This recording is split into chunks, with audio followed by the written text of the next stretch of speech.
The newspaper rustled between my fingers, the ink smearing lightly on my skin as I folded it back to the sports section. Saturday mornings had their own rhythm now, quiet, predictable, almost sacred. The chipped blue cup of coffee sat cooling on the table, the bitter steam fading into the silence of my small kitchen. The apartment retained that peculiar stillness you only recognize after years of living alone. A silence that feels less like a void and more like a companion you've learned to tolerate. 3 years since Martha passed away, and I still found myself placing the newspaper on the other side of the table, where she used to sit, where her laughter filled the room. But that morning, the silence was broken. The phone rang, cutting through the air like a knife. The shrill sound made me jump, and I spilled coffee drops all over the obituaries. I frowned. Who in the world called me at 10:30 on a Saturday? Rachel usually texted first. My friends, the few I had left, knew that the solitude of the weekend wasn't interrupted. I picked up the receiver, my voice uncertain. "Hello?" "Donald." Just my name, but the voice carried that familiar chill of disapproval. My son-in-law's tone polite, rehearsed, but never warm. "Richard." I sat up, the old wooden chair groaning under my weight as its legs scraped the linoleum. Richard never called me directly. Communication always flowed through Rachel, like water following the path of least resistance. "Richard, is everything okay?" There was a pause. Not silence, no, I could hear him breathing, careful, measured, as if every next word had been weighed and polished. "Rachel insists I call Yo for something." His reluctance was felt in the air. "On my mom's birthday dinner tonight?" My stomach nodded. Serenity Thompson's birthday. I'd forgotten. Rachel had mentioned it weeks ago, but grief and routine have a way of dulling calendars. The way Richard said insista told me everything. It wasn't his idea. "I see." I managed to say. "She thinks you should go," he added, almost reluctantly. The pause was longer this time. "The family meets at 7. Worthington Hills Country Club. Worthington Hills. Of course, where valet parking costs more than my weekly grocery shopping. Where menus look like puzzles designed to separate the worthy from the desirous." I looked at my kitchen. The mismatched dishes drying in the drainer, the refrigerator whirring with its peeling white paint, the one mug that defined my mornings. "That's thoughtful of Rachel," I said, although Richard's tone suggested the attention had nothing to do with him. "The dress code is business casual," he replied. "The club has standards." The word standards hit me like a blow. Not enough to challenge him directly, but enough to remind me exactly where I stood in his world. I ran my thumb along the chipped rim of my mug, the ceramic rough against my skin. "I'll be there." "Okay." "At 7 o'clock sharp. They don't take reservations." The line went silent. I held the phone for a few more seconds, listening to the empty hum of the dial tone before putting it down. Outside, a neighbor's lawnmower roared to life, its engine coughing in a way I understood. Business casual in Worthington Hills. I looked at myself, faded Ohio State t-shirt, weather-stained work pants. My bedroom closet hadn't seen a country club in years, maybe ever. But Rachel would be there, and despite Richard's sharp tone, he wanted me there. That meant something. I looked at my watch. 7 gave me time, but not much. First, I'd need something decent to wear. Then a gift worthy of Serenity Thompson. My wallet lay on the counter, thin and tired. I opened it, counted the bills. Enough for a modest present, though nothing that would impress the Thompsons. But impressing them wasn't the point. Showing up for my daughter, that was. The apartment suddenly felt smaller. The silence was less like a companion and more like a weight pressing on my chest. I took my keys off the hook. They were heavy, familiar, and stabilizers. The Toyota waited outside, scratched and faded, but reliable. It was time to enter its world armed only with stubborn pride and a father's love. 20 minutes later, I stood in front of the closet, my hair dripping from a quick shower, a towel draped over my shoulders. The stillness of the morning was gone, replaced by Richard's words echoing in my head. And as I dressed, preparing for Worthington Hills, I couldn't shake the thought this wasn't just a dinner, it was a trial, a test I wasn't meant to pass. And I had no idea how dramatically the night and the family's opinion of me was about to turn. Suspense transition because what none of them expected, what none of them could have known, was the 60-year-old woman I helped at the side of the road. The woman whose broken-down car had made me late. She would enter that brilliant country club into her perfect world, and what he said next, it would turn everything upside down. Don't embarrass us more than necessary. The phrase echoed in my mind as I stood in front of the closet, the wooden door opening like a judge about to pronounce sentence. My dress shirts hung in a neat row flat, but each showing its age, the colors dulled by years of use. The navy blue caught my eye. Safe, conservative enough to go unnoticed, dark enough to hide the flaws no ironing could erase. I took it off the hanger. The fabric felt soft, worn in places by countless washes. Martha used to iron these shirts with military precision, creases so crisp they could cut. Now it was wrinkle-removing spray and a careful hand on the hanger. My effort always barely equal to her touch. The drive to Eastland Mall took 15 minutes through the slow river of Saturday traffic. Minivans and SUVs clogged the road, their windows fogged with fingerprints, children waving shopping lists like flags of conquest, families on their way to soccer games and birthday parties. Normal families. Families who didn't treat every encounter as a minefield of judgment and expectations. I pulled into the parking lot, the familiar clatter of the Toyota drawing glances from a few teenagers leaning against shiny cars. Their parents had probably financed. I ignored them.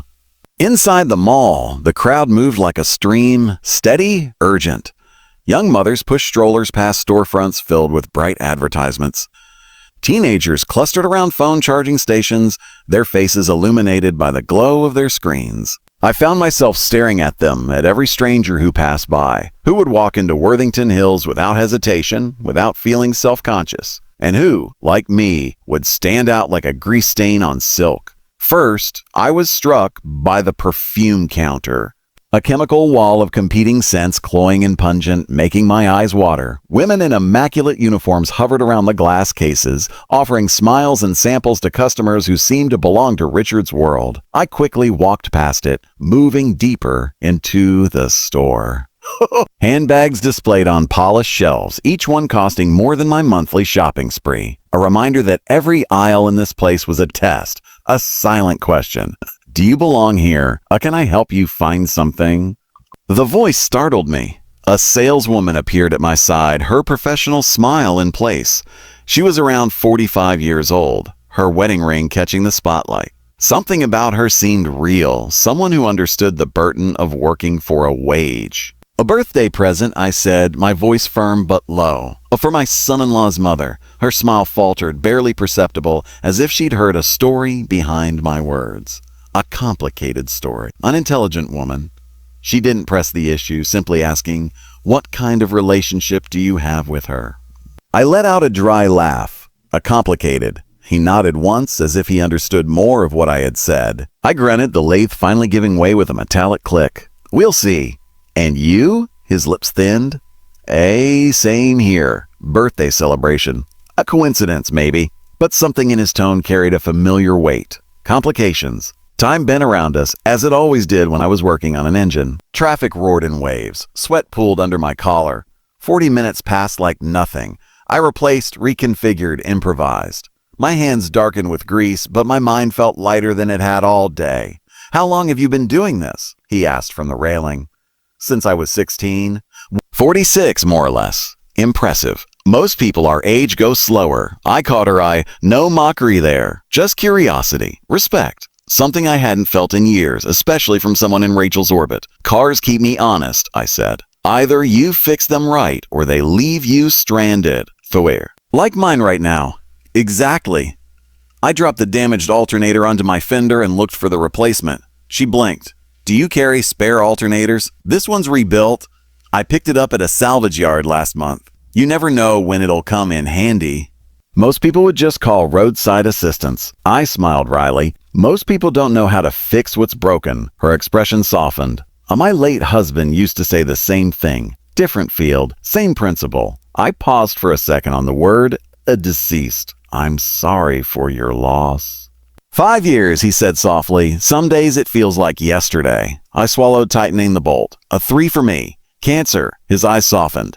"It changes everything, doesn't it?"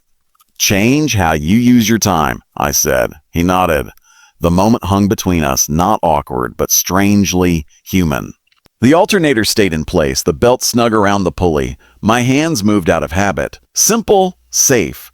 And with each turn of the lathe, I thought less about Richard, less about serenity, less about the world waiting to mock me, and more about this strange coincidence on the side of the highway. Two people from different worlds, both widows, both late for birthday parties they didn't really want to attend. And neither of us knew how small Ohio was or how soon our paths would cross again. He wasn't exactly my type, but when family calls, you show up, even when it's uncomfortable. Especially then. Lauren nodded when I said it. That small, knowing nod that told me she understood obligations that extend beyond what comfort could bear. The kind of ties that bind you, whether you want them to or not. The connection between us was unexpected, natural. Two people trapped in lives of silent demands, navigating relationships that drained more than they gave. I tightened the alternator bolts with deliberate care, my hands firm on the wrench. But inside, something in me slowed.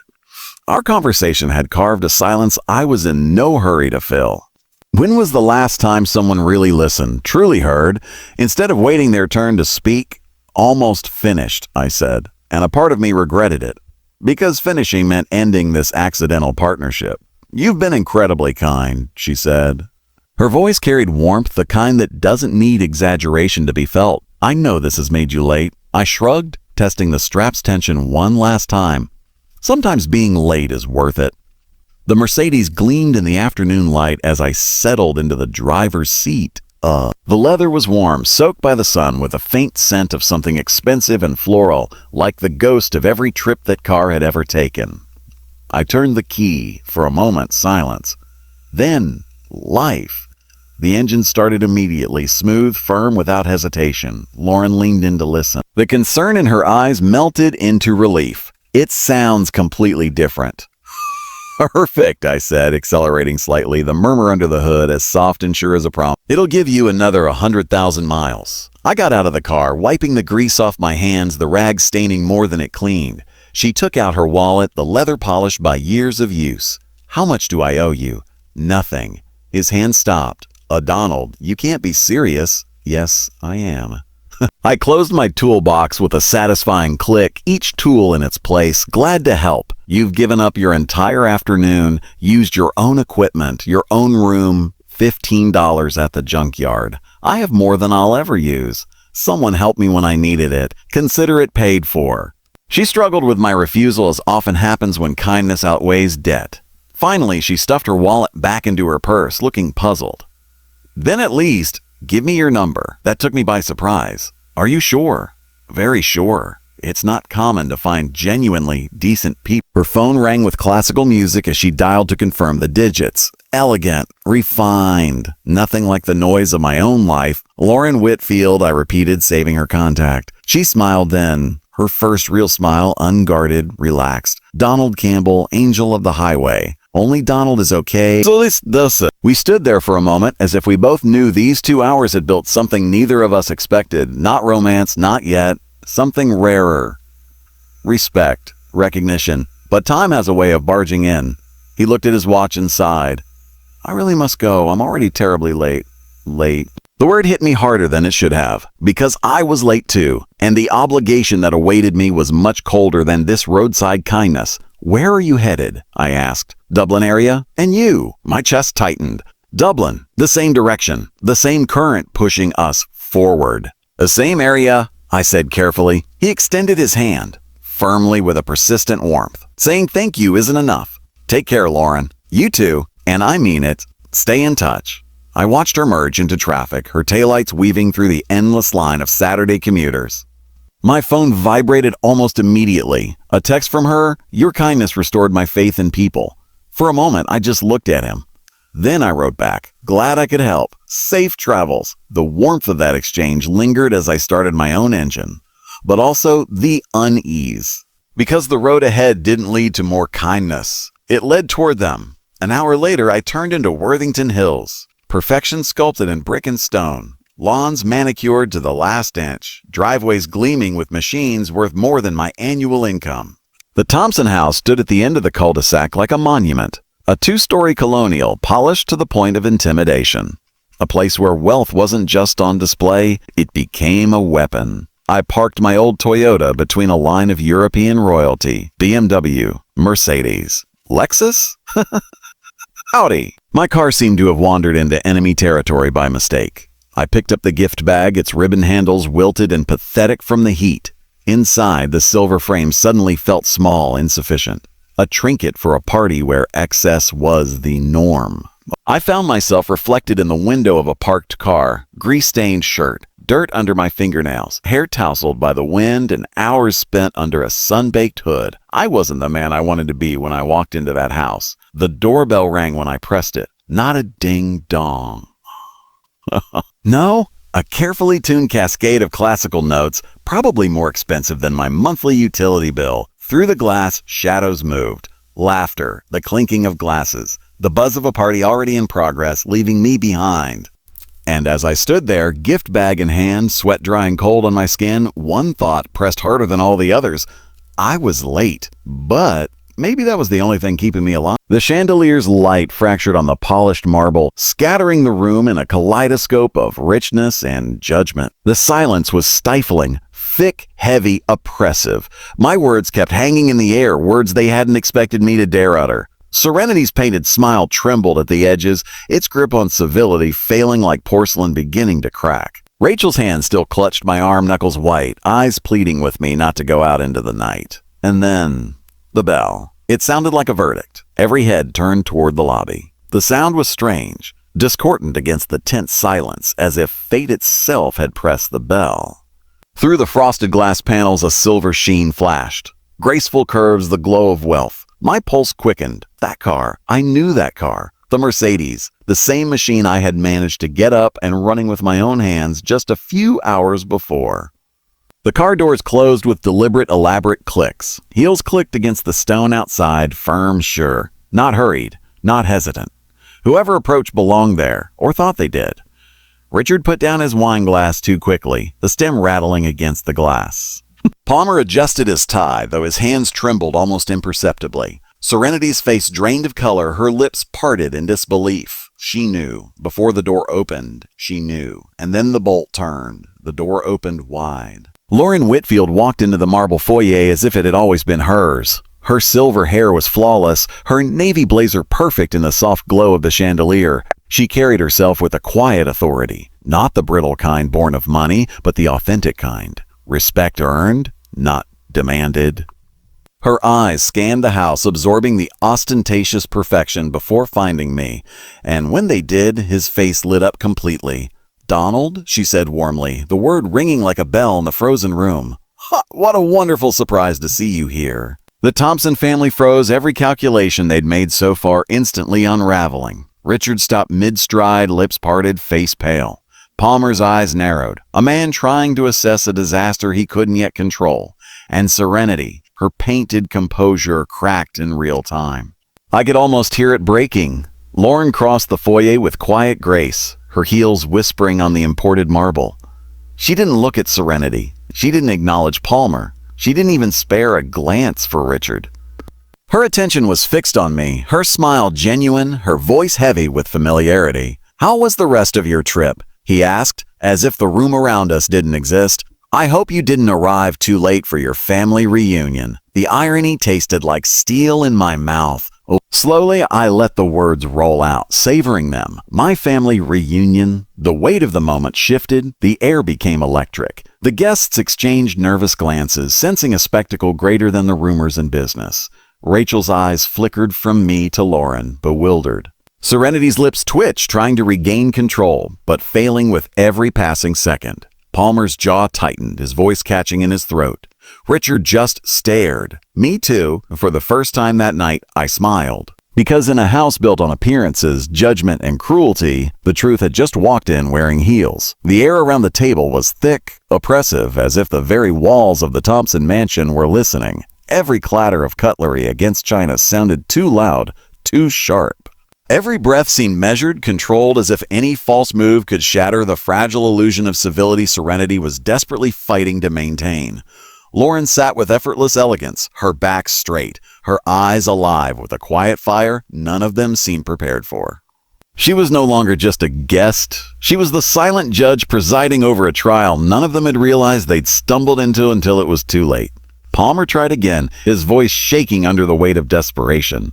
Mrs. Though. Whitfield, if there has been any misunderstanding, Lauren interrupted him with nothing more than a look. Cold, immutable, the kind of look that can silence boardrooms, senators, and billionaires alike. Misunderstanding, he repeated softly, as if testing the word for weakness. No, Mr. Thompson. Oh, there is no misunderstanding here. What I see before me is perfectly clear. A wave of unease swept through the table. Guests shifted in their seats, glancing nervously at one another. Even the waiters seemed frozen, their trays trembling slightly as they waited for instructions that would never come. Lauren continued, her voice firm and deliberate, each syllable falling like a hammer on stone. I walked into this house expecting to celebrate a birthday.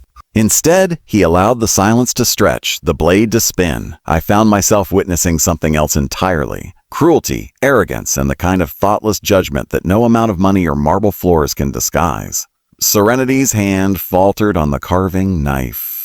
Her knuckles whitened, and for the first time that night she seemed scared. Not of me, not even of the exhibition, but of herself. Lauren turned her gaze on me, her expression barely softening, and I also saw a man who gave up his afternoon to help a stranger. Lulfay Strange. A man who came here late and dirty because he was too busy doing the right thing to worry about appearances. That, Mr. Thompson, Mrs. Thompson, that's what true character looks like. The words fell with a devastating weight. Richard's fork slipped from his hand, hitting his plate. His carefully rehearsed composure crumbled, and for the first time he had nothing intelligent to say. Rachel looked between Lauren and me, hope shining in her tear-filled eyes, as if maybe, just maybe, the scales were finally tipping in the right direction. Palmer leaned forward, his voice low, almost pleading. Miss Whitfield, please, we value integrity, of course we do. Surely one night doesn't erase decades of work, decades of building this company, this name. Lauren fixed him with a gaze that pierced his excuses like glass. Do you believe integrity is bought with decades of work? That reputation is earned with grand projects and polished facades.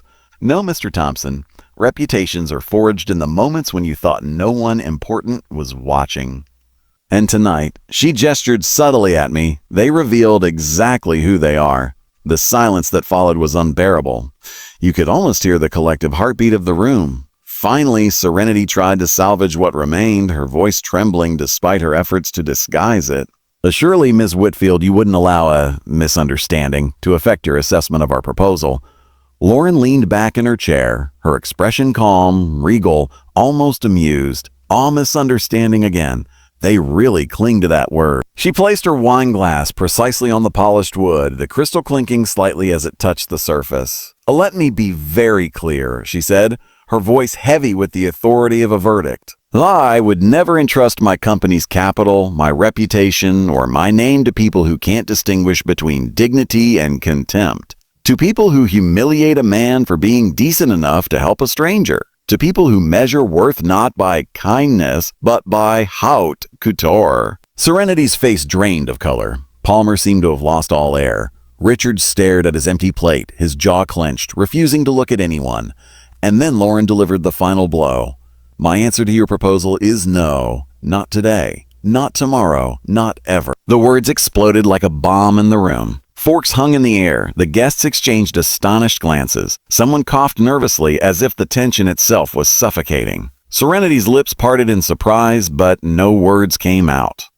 Palmer's shoulders slumped, the weight of his ruined ambitions crushing him in real time. Richard's glass trembled again in his hand, but this time he didn't drop it. He simply held it, white-knuckled, as if it were the last vestige of control he had left. Lauren rose slowly from her chair, her movements elegant and deliberate, as if underscoring her authority with every step. She turned toward me, her expression softer again, her voice warmer.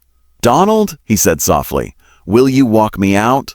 I hesitated, looking at Rachel, who looked back at me with gratitude and sadness intertwined. Serenity and Palmer remained frozen in their chairs, their empire crumbling before their eyes, and Richard looked like a man whose mask had finally cracked. The guests, all silent witnesses to the implosion, watched as I stood up, the chair gently scraping the floor. And then Lauren's voice, calm but firm, spoke one last sentence over her shoulder, sealing the fate of the Thompson family. Consider this night a lesson. Some debts can't be paid with money, some wounds can't be covered with marble, and some mistakes cost everything.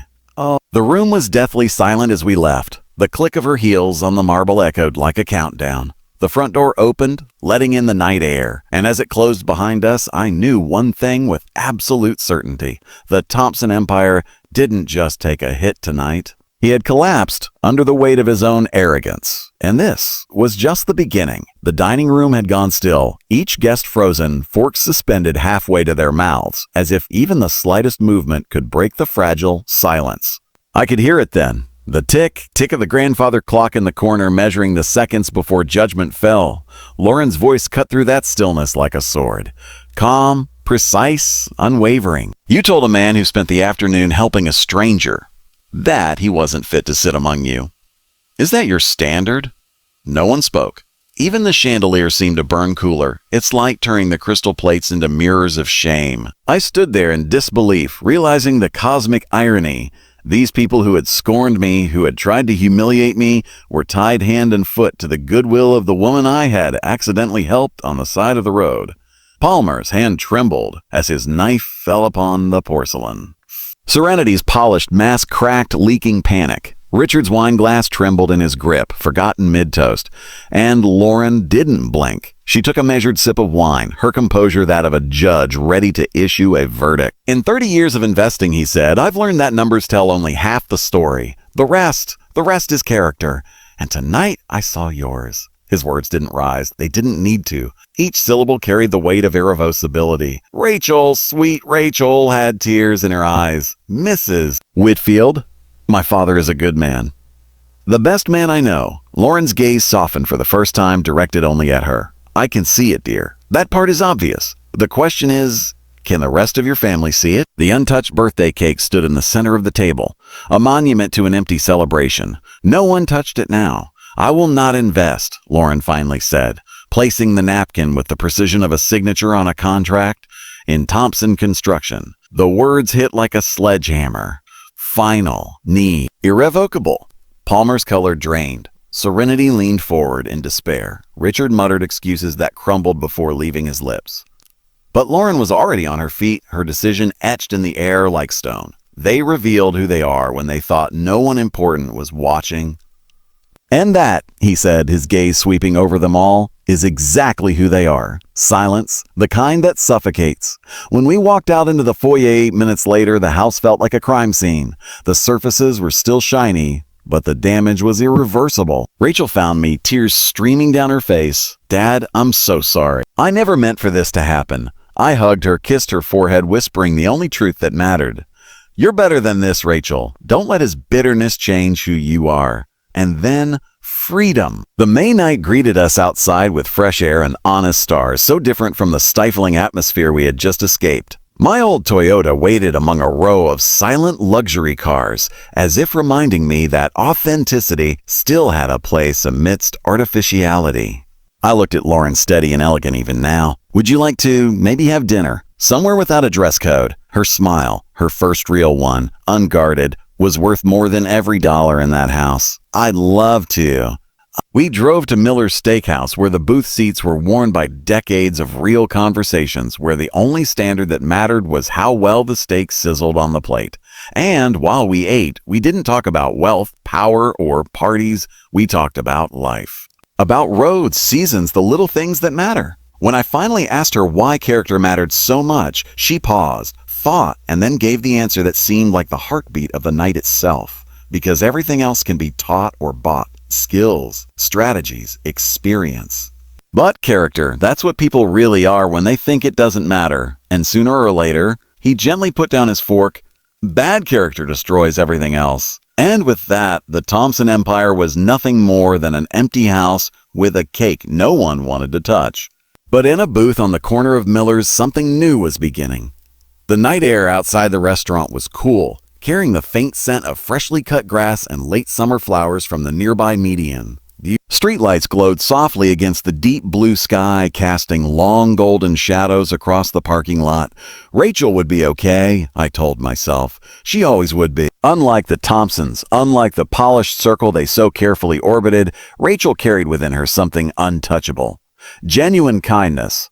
And that I knew would sustain her through whatever storm her husband's family tried to conjure. Inside the quiet corner of the booth, Lauren and I had lingered long past the meal itself. What began as a cautious conversation stretched into nearly 2 hours of genuine dialogue. 2 hours that didn't unfold like an interview, nor like some subtle test of worthiness, but rather like the kind of conversation people only have when they recognize something true in each other. We talked about everything. Business philosophy, yes, but not in the Thompson way. Not as a form of posturing or comparing trophies, but as a lens into character, into the decisions that shape a life. We talked about family histories, the scars we carried, the sacrifices that defined us. And then, gradually, we drifted into simpler things. The small pleasures that stitch a day together, the ritual of morning coffee, the feel of a well-used book, the quiet dignity of doing something carefully even when no one is watching. Lauren revealed more than I expected. She had grown up modestly, working hard to achieve success through effort and careful judgment alone. No shortcuts, no golden ladders. And though her wealth now stretched beyond what I could comprehend, she wore it like a coat she'd never quite grown accustomed to. 35 years of marriage had anchored her, until cancer ripped that anchor away and left her rich, yes, but lonely in ways money could never fill. His eyes softened as he said it, his voice low, almost as if he were confessing a secret. Friends become more valuable as we get older. True friends, people who see who you are and still accept you, that's rarer than diamonds. The words hit me like a bell. I nodded slowly, my throat tight. I'd like to be that kind of friend, I said. She smiled, not with the polite curve I'd seen so many times in Worthington Hills, but with warmth, genuine, unguarded. Donald, she whispered, you already are. As I stepped out into the night beside him, I felt something awaken within me that I hadn't felt since Martha died. It wasn't just relief, nor just the satisfaction of seeing dignity triumph over the superficial currencies of status. No, it went deeper. It was hope. A fragile, glowing ember of optimism about the future ignited not by vindication, but by the realization that I'd found someone who valued the same unpolished truths I did. We pulled up next to her black Mercedes. It gleamed in the streetlights, a symbol of a world far above my own. But tonight it didn't feel like a barrier. She turned to me, reached into her purse, and then paused. I want you to have my personal number, Donald. Not the business line, not the assistant or the doorman. My number. Call me whenever you want to talk to someone who values character more than appearances. For a moment, I couldn't speak. My hand shook slightly as I took out my phone and wrote it down right under Rachel's name. I smiled softly. You realize that you're going to listen to me regularly. His laugh was low, warm, and absolutely sincere. I'm counting on it. Driving back through the quiet streets of Dublin, headlights illuminating dark storefronts and quiet suburban gardens, I let the day play out in fragments, like scenes from a movie I could hardly believe I'd experienced. From the humiliation at the side of the road, to the almost judicial vindication in that opulent dining room, to this, a conversation that felt like the first chapter of something new. Martha would have loved Lauren. I knew it in my bones. Two women who share the same unshakable truth, that kindness matters more than status, that helping another human being isn't weakness but strength, that a person's worth is never measured in dollars or square feet, but in the quiet, stubborn ways they choose to show decency. The phone vibrated softly against the console. I looked down, half expecting another robocall, but it wasn't. It was her, Lauren. A simple message flashed across the screen. A thank you for reminding me that good people still exist. I look forward to our friendship. For a long moment, I just watched him, my eyes blurred by something I refused to call tears. Then I wrote back, thanks for watching something worth defending. Drive carefully. When I finally stepped into my small, modest apartment, it no longer felt like an empty space. It felt like a place where tomorrow might hold promise, where coffee with a friend could mean more than all the gilded dining rooms in Worthington Hills. Because sometimes justice doesn't come with fanfare, vengeance, or fire. Sometimes it arrives in a restaurant parking lot in Dublin, Ohio. Sometimes it wears a fancy blazer, drives a Mercedes, and brings with it only moral authority and the quiet courage to recognize true worth when it's standing right in front of you. And tonight, that was more than enough.